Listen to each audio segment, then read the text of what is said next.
একটা টেবিলে আমাদেরকে আনতে সক্ষম হয়েছে যে সংস্কার হওয়া প্রয়োজন, নির্বাচন পদ্ধতি আমাদের আলোচনা হওয়া প্রয়োজন এবং গতানুগতিক ধারার নির্বাচন ব্যবস্থায় যারা 54 বছর পর্যন্ত লুটপাট করেছে, বিভিন্নভাবে অন্যায়ভাবে আমাদের উপরে চাপিয়ে দিয়েছে, সেই জায়গা থেকে বের হওয়াটা প্রয়োজন।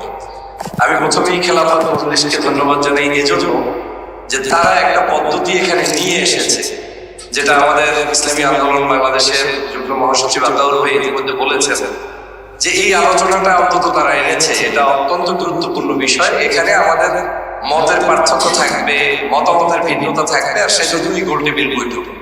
এই বৈঠকে যদি মতের ভিন্নতা ওনারা গুরুত্ব না দিতেন, নিশ্চয়ই তাহলে ভিন্ন মতের মানুষদেরকে তারা দাওয়াত না দিয়ে সোহরাওয়ার্দী উদ্যানে একটা সমাবেশ করে বলে দিতে পারতেন দিস ইজ ফাইনাল।